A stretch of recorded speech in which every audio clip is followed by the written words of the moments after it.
you, we have a track record of delivery. Where are the parents? Our track record, yes, ababa ngokare mvela. Wa itse ba mvela phandi. Rargo Premier League ya deliver. Because actually it's a party that truly feels diverse. A party that can make sure that everybody who feels when other people want to divide us on the basis of race and say black people this side, white people that side, the DA stands united for all South Africans, working together to deliver for all our people. That's Mmusi Maimane earlier today. I mean, Ferrell, there's an interesting message here. Some parties talk about race all the time. I mean, Julius Malema, comments he made last year, comments he's made, I'm sure, this year at some point.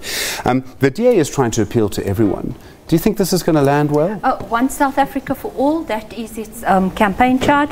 Today, Mmusi Maimane, in the first 5 minutes of his speech, channeled Nelson Mandela as the holder of these values and said that he's the inheritor, the DA is the inheritor of it, the other parties are too raced.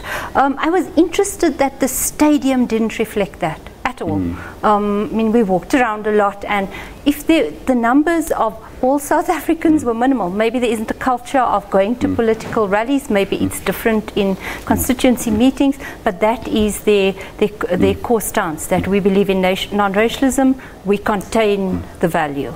Right, let's go to our correspondent Abongile Dumako now. Abongile, you've been looking through all of this. What stood up for you? You've got the big screen there. What are you looking at? Good evening, Stephen, Ralph and Farrell. Of course, quite an eventful day it has been for the Democratic Alliance at Rand Stadium as they were launching their elections manifesto under the theme, as you've just said now, with building South Africa for all citizens, guided, of course, by the rule of law, market economy, and, of course, protecting and upholding those individual rights, and, of course, working for a capable state. And yes, of course, we've seen their police that was actually, I mean, their manifesto that was actually launched in 2014 in Polokwane. They did make mention of the fact that they are going to work all out to make sure the point that job creation is a thing of the, I mean, is a common thing that is happening. And of course, we did see that transpire in the Western Cape where the DA currently governs. And of course, out of the 165,000 jobs that have been created in these past couple of years in South Africa, 123 of those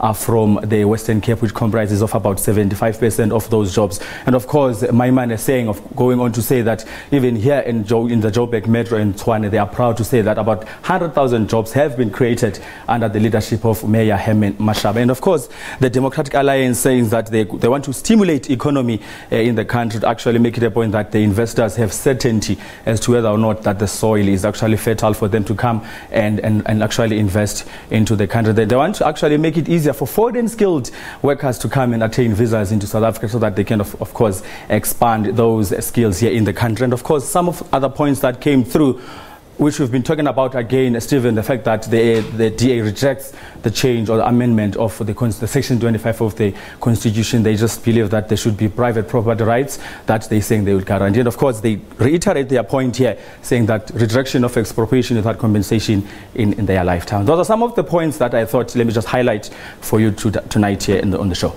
Abongile, thank you very much indeed. Really do appreciate it. All right, we have been talking, of course, to Ralph Matega and to Ferrell Hafaji about the launch of the DA's election manifesto. There is some news breaking now, I must just